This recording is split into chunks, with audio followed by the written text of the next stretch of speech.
ಉತ್ತುಂಗ ಶಿಖರದಲ್ಲಿರುವಂತಹ ನಮ್ಮ ಕಾಶ್ಮೀರದಿಂದ ಹಿಡಿದು ಕಟ್ಟ ಕಡೆಯ ಕನ್ಯಾಕುಮಾರಿವರೆಗೆ ಸುದೀರ್ಘವಾಗಿ ನಿಂತಿರುವಂತಹ ಈ ಸುಂದರವಾದ ಭಾರತ ದೇಶದಲ್ಲಿ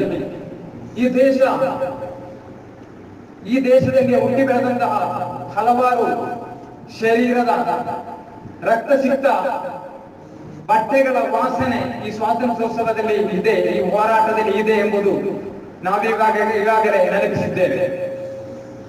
ಈ ಸಂದರ್ಭದಲ್ಲಿ ನಿಮಗೆ ಗೊತ್ತಿರಬಹುದು, ನಮ್ಮ ಈ ದೇಶವು 1947 ಆಗಸ್ಟ್ 15 ಅರ್ಧರಾತ್ರಿ ಈ ದೇಶದ ಪ್ರಥಮ ಪ್ರಧಾನಮಂತ್ರಿಯಾದಂತಹ ಜವಾಹರಲಾಲ್ ನೆಹರು ಅವರ ನೇತೃತ್ವದಲ್ಲಿ ನಮ್ಮ ಈ ದೇಶಕ್ಕೆ ಮುಸ್ಲಿಂ ರಾಜರುಗಳು ಕೊಡುಗೆಯನ್ನು ನೀಡಿದಂತಹ ಕೆಂಪುಕೋಟೆಯ ಮೇಲೆ ಏರಿ ಸ್ವಾತಂತ್ರ್ಯದ ಈ ಒಂದು ತ್ರಿವರ್ಣ ಧ್ವಜವನ್ನು ಹಾರಿಸುವಂತಹ ಸಂದರ್ಭದಲ್ಲಿ ಈ ದೇಶಕ್ಕೆ ಬೇಕಾಗಿ ಹೋರಾಡಿದಂತಹ ಪ್ರಮುಖ ಪಾತ್ರ ವಹಿಸಿದಂತಹ ಗಾಂಧೀಜಿಯವರು ಆ ಒಂದು ಕಾರ್ಯಕ್ರಮಕ್ಕೆ ಹಾಜರಾಗಲಿಲ್ಲ.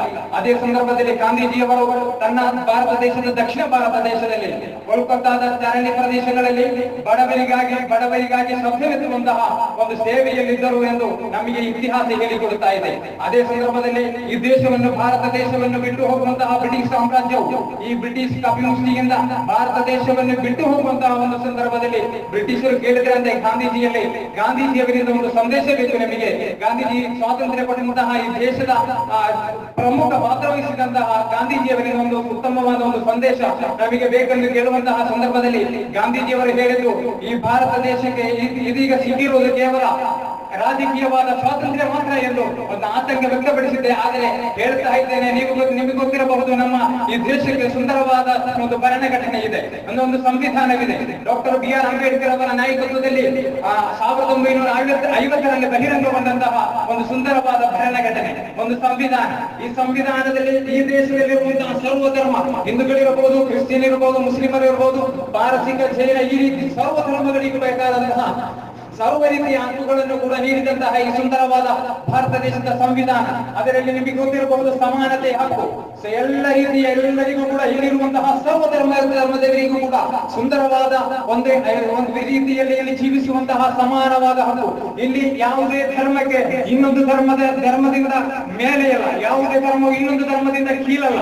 ಸರ್ವ ಧರ್ಮಗಳು ಕೂಡ ಭಾರತ ದೇಶದಲ್ಲಿ ಒಂದೇ ಸಮಾನತೆಯ ಹಕ್ಕನ್ನು ನೀಡಿದಂತಹ ಸುಂದರವಾದ ಈ ಸಂವಿಧಾನದಲ್ಲಿ ನಮಗೆ ಗೊತ್ತಿರಬಹುದು, ಈಗಾಗಲೇ ಕೆಲವು ತಿಂಗಳ ಮುಂದೆ ನೀವು ಕಾಣಿರಬಹುದು, ನಮ್ಮ ಕರ್ನಾಟಕದ ಮಂಗಳೂರಿನಿಂದ ಹೊರಡುವಂತಹ ವೃತ್ತಪತ್ರಿಕೆ ಒಂದು ದಿಗಂತ ಎಂಬ ಒಂದು ವೃತ್ತಪತ್ರಿಕೆ ಒಂದು ಲೇಖನವನ್ನು ಬರೆದಿರುವುದು ಮುಸ್ಲಿಂ ಸಮುದಾಯದ ವಿರುದ್ಧವಾಗಿ. ಅಂದರೆ ಆ ಸಂವಿಧಾನ ಯಾವುದೇ ಧರ್ಮದವರಿಗೆ ಸರ್ವ ರೀತಿಯನ್ನು ಹಕ್ಕನ್ನು ಕೊಡುವಂತಹ ಸಂದರ್ಭದಲ್ಲಿ ಇನ್ನೊಂದು ಧರ್ಮವನ್ನು ಗೌರವಿಸುವ ಒಂದು ಸಿದ್ಧಾಂತವನ್ನು, ಒಂದು ಸಂದೇಶವನ್ನು ಆ ಭರಣಘಟನೆ ಸಾರುತ್ತಾ ಇದೆ.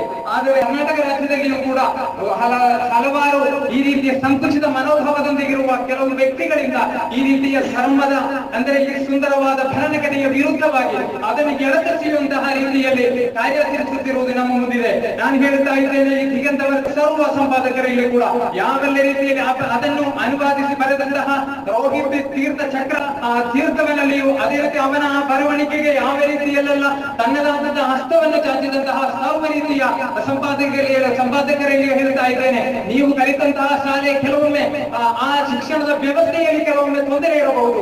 ನಾನು ಕಲಿತಂತಹ ನಮ್ಮೂರ ಶಾಲೆ ದಕ್ಷಿಣ ಕನ್ನಡ ಜಿಲ್ಲಾ ಪಂಚಾಯತ್ ನೇತೃತ್ವದಲ್ಲಿರುವಂತಹ ಗೋಳಿತರಿ ಶಾಲೆಗೆ ಒಮ್ಮೆ ಭೇಟಿ ಕೊಡಿ. ಇಲ್ಲಿರುವ ನೀವು ಕಲಿತಂತಹ ಸರ್ವ ಶಾಲೆಗಳಲ್ಲಿ ಆ ರೀತಿಯಲ್ಲಿ ಇರಬಹುದು. ಸರ್ವ ಧರ್ಮವನ್ನು ಒಂದೇ ರೀತಿಯಲ್ಲಿ ಕಾಣುವಂತಹ, ಸಮಾನತೆಯನ್ನು ಸಾರುವಂತಹ, ಸುಂದರವಾದ ಸಂದೇಶವನ್ನು ಎತ್ತಿ ತೋರಿಸುವಂತಹ ಸುಂದರವಾದ ಶಾಲೆಗಳಲ್ಲಿ ನಾವು ಕಲಿತಿದ್ದೇವೆ. ಅದರಿಂದ ಆಗಿರಬಹುದು ಈ ರೀತಿಯ ಒಂದು ಹಸ್ತಗಳಿಂದ ಆ ರೀತಿಯ ಒಂದು ಇನ್ನೊಂದು ಧರ್ಮವನ್ನು ಅವಹೇಳನ ಮಾಡುವಂತಹ ಅಥವಾ ಈ ಭಾರತ ದೇಶದ ಸುಂದರವಾದ ಸಂವಿಧಾನದ ವಿರುದ್ಧ ಅದನ್ನು ಎಳೆದೆಸೆಯುವಂತಹ ಒಂದು ರೀತಿಯ ಬರವಣಿಗೆ ನಮ್ಮ ರಾಜ್ಯದಲ್ಲಿ ಕಾಣುತ್ತಾ ಇದೆ. ಅಥವಾ ಇತರ ಯಾವುದೇ ಶಾಲೆಗಳಲ್ಲಿ ಕಲಿತಂತಹ ವಿದ್ಯಾರ್ಥಿಗಳಿಂದ ಆ ರೀತಿಯ ಒಂದು ಮನೋಭಾವ ನಮಗೆ ಕಾಣಲು ಸಾಧ್ಯವಿಲ್ಲ. ನಾನು ಪ್ರತ್ಯೇಕವಾಗಿ ನನ್ನ ಶಾಲೆಯನ್ನು ಹೇಳುತ್ತಾ ಇದ್ದೇನೆ. ನನ್ನ ಶಾಲೆಯಲ್ಲಿ ಇದೀಗ 50 ವರ್ಷಗಳು ಪೂರ್ತಿಗೊಳಿಸಿದಂತಹ ಗೋಲ್ಡನ್ ಜೂಬಿಲಿ ಆದಂತಹ ಈ ಶಾಲೆಯಲ್ಲಿ ಹಲವಾರು ಅಧ್ಯಾಪಕರು ಸುಮಾರು 22ರ ತನಕ 22 ಸಂಖ್ಯೆ ಅಧ್ಯಾಪಕರು ಬಂದಂತಹ ಅದರಲ್ಲಿ ಮುಸ್ಲಿಮರಿದ್ದಾರೆ, ಕ್ರಿಸ್ತರಿದ್ದಾರೆ, ಹಿಂದೂಗಳಿದ್ದಾರೆ. ಬಂದಿದ್ದಾರೆ. ಸರ್ವ ಧರ್ಮಗಳು ಕೂಡ ಸರ್ವ ಧರ್ಮದ ಅಧ್ಯಾಪಕಿಯರು ಕೂಡ ಅಲ್ಲಿ ಬಂದಿದ್ದಾರೆ. ಅದೇ ಸಂದರ್ಭದಲ್ಲಿ ನಾನು ಒಂದು 3-4ನೇ ತರಗತಿಯಲ್ಲಿ ಕಲಿಯುತ್ತಿರುವಂತಹ ಒಂದು ಸಂದರ್ಭದಲ್ಲಿ ನಮ್ಮ ಶಾಲೆಗೆ ವರ್ಗಾವಣೆಯಾಗಿ ಶಾಲೆಗೆ ಬಂದಂತಹ ಇಬ್ಬರು ಟೀಚರ್ಸ್, ಅಂದ್ರೆ ಒಬ್ಬರು ಕ್ರಿಸ್ತಿಯ ಧರ್ಮಕ್ಕೆ ಸೇರಿದ ಮತ್ತೊಂದು ಹಿಂದೂ ಧರ್ಮಕ್ಕೆ ಸೇರಿದಂತಹ ಇಬ್ಬರು ಅಧ್ಯಾಪಕಿಯರು ಒಂದೇ ರೀತಿಯಲ್ಲಿ ಪಕ್ಕದ ಮನೆಯಾದಂತಹ ಒಂದು ಬಾಡಿಗೆ ಮನೆಯನ್ನು ತಗೊಂಡು ಸುಮಾರು ಒಂದು 4-5 ವರ್ಷಗಳ ತನಕ ಇಬ್ಬರು ಧರ್ಮದವರು ಕೂಡ ಒಂದೇ ಕೊಠಡಿಯಲ್ಲಿ ಒಂದೇ ಬಟ್ಟೆಯನ್ನು ಊಟ ಮಾಡಿ ಜೀವಿಸಿದಂತಹ ಸುಂದರವಾದ ಸನ್ನಿವೇಶವನ್ನು ನಮ್ಮ ಪುಟಾಣಿ ಮಕ್ಕಳಾದ ವಿದ್ಯಾರ್ಥಿಗಳಿಗೆ ನೀಡಿದಂತಹ ಒಂದು ಸುಂದರ ಸಂದೇಶ. ಆ ಒಂದು ಶಾಲೆಗಾದರೂ ಈ ಒಂದು ದಿಗಂತದ ಪತ್ರಿಕೆಯ ಸಂಪಾದನೆಗೆ ಭೇಟಿ ಕೊಡಬಹುದಲ್ಲವೇ ಎಂದು ಈ ಸಂದರ್ಭದಲ್ಲಿ ಕೇಳುತ್ತಾ ಇದ್ದೇನೆ.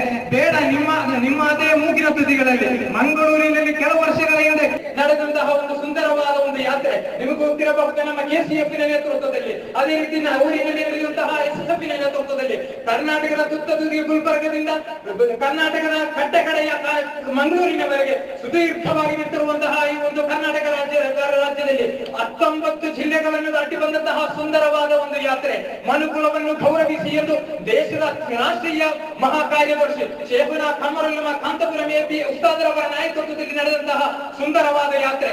ಅಲ್ಲಿಯೂ ಕೂಡ ಮನುಕುಲವನ್ನು ಗೌರವಿಸಿ ಎಂಬ ಉದಾತ್ತ ಸಂದೇಶವೆಂದು ನಡೆದಂತಹ ಒಂದು ಸುಂದರವಾದ ಆ ಒಂದು ಯಾತ್ರೆಯ ಸಮಾಪ್ತಿಯು ನಮ್ಮ ಮಂಗಳೂರಿನಲ್ಲಿ ನಡೆದಂತಹ ಒಂದು ಸುಂದರವಾದ ಸಮಾವೇಶವು ಅಲ್ಲಿ ನಡೆಯಿತು.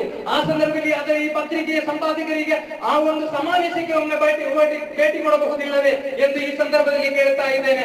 ಅಥವಾ ನೀವು ಕಲಿತಂತಹ ಒಂದು ಶಿಕ್ಷಣವನ್ನು ಕಲಿತಂತಹ ಸುಂದರವಾದ ಆ ಶಾಲೆಗಳಲ್ಲಿ, ನಾನು ಕಲಿತಂತಹ ಶಾಲೆಗಳಲ್ಲಿ ಪ್ರಪ್ರಥಮವಾಗಿ ಬೆಳಿಗ್ಗೆಯಿಂದ 9 ಪ್ರಾರ್ಥನೆ ಮಾಡಿ ಪ್ರವೇಶಿಸುವಂತಹ ಸಂದರ್ಭದಲ್ಲಿ ಒಂದು ಸುಂದರವಾದ ಪ್ರಾರ್ಥನೆ ಇದೆ. ಸರ್ವಜನಾಂಗದ ಶಾಂತಿಯ ತೋಟ, ರಸಗಳ ಕಂಗಲ ಸೆಳೆಯುವ ನೋಟ, ಹಿಂದೂ ಕ್ರೈಸ್ತ ಮುಸಲ್ಮಾನ ಪಾರಸಿಕ ಜೈನ ಅಜ್ಞಾನ, ಈ ರೀತಿ ಸರ್ವ ಧರ್ಮವನ್ನು ಒಂದೇ ರೀತಿಯಂತೆ ಸಾರುವಂತಹ ಸುಂದರವಾದ ಸಂದೇಶವನ್ನು ಪ್ರಾರ್ಥನೆಯೊಂದಿಗೆ ಆರಂಭಿಸುವಂತಹ ಶಿಕ್ಷಣ ವ್ಯವಸ್ಥೆ ನಮ್ಮ ರಾಜ್ಯದಲ್ಲಿದೆ. ಯಾಕೆ ಹೀಗಾಗಿತ್ತು?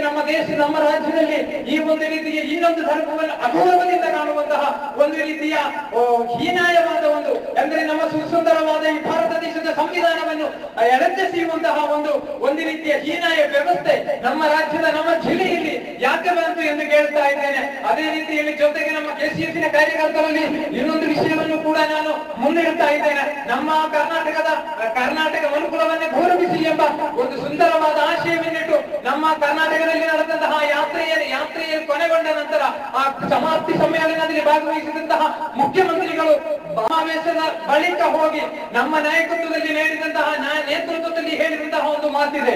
ನಿಮ್ಮ ಈ ಒಂದು ಸಂಸ್ಥೆ, ನಿಮ್ಮ ಈ ಒಂದು ಸಂಘಟನೆ ಸುನ್ನಿ ಸ್ಟೂಡೆಂಟ್ ಫೆಡರೇಷನ್, ಈ ಸುಂದರವಾದ ಒಂದು ಸಂಸ್ಥೆ ಅದು ಇದೀಗ ಕೇವಲ ಕೆಲವು ಜಿಲ್ಲೆಗಳಲ್ಲಿ ಅಥವಾ ಸುಮಾರು ಕರ್ನಾಟಕದ 22 ಜಿಲ್ಲೆಗಳಲ್ಲಿ ಇಂದು ಕಾರ್ಯಾಚರಿಸ್ತಾ ಇದ್ದಿರಬಹುದು. ಆದರೆ ಹೇಳ್ತಾ ಇದ್ದೇನೆ, ಸನ್ಮಾನ್ಯ ಮುಖ್ಯಮಂತ್ರಿ ಸಿದ್ದರಾಮಯ್ಯನವರು ನಮ್ಮ ಎಸ್ಎಫ್ನ ನೇತೃತ್ವದಲ್ಲಿ ಹೇಳಿದಂತಹ ಒಂದು ಮಾತಿದೆ. ನೀವು ನಿಮ್ಮ ಈ ಒಂದು 22 ಕೇವಲ ಜಿಲ್ಲೆಗಳಲ್ಲಿ ಮಾತ್ರ ನಿಮ್ಮ ಒಂದು ಕಾರ್ಯಚಟುವಟಿಕೆಯನ್ನು ಸೀಮಿತಗೊಳಿಸಿದೆ. ರಾಜ್ಯದ ಸರ್ವ ಜಿಲ್ಲೆಗಳಲ್ಲಿಯೂ ಕೂಡ ನೀವು ಅದನ್ನು ಕಾರ್ಯಗತಗೊಳಿಸಬೇಕು ಎಂದು ಸುಂದರವಾದ ಮಾತನ್ನು ನಮ್ಮ ಮುಂದೆ ಇಟ್ಟಿದ್ದಾದರೆ ಈ ಎಸ್ಎಫ್ ಅಥವಾ ಈ ಕೆಸಿಎಫ್ ಕೂಡ ಆ ಒಂದು ಸುಂದರವಾದ ಸಂದೇಶವನ್ನು ಸಾರುತ್ತಾ ಇದ್ದೇವೆ ಎಂದು ಮಾತ್ರ ಈ ಸುಂದರ ಸವಿ ನೆನಪಿನ 70ನೇ ವರ್ಷಾಚರಣೆಯ ಈ ಸಂದರ್ಭದಲ್ಲಿ ಎಲ್ಲರಿಗೂ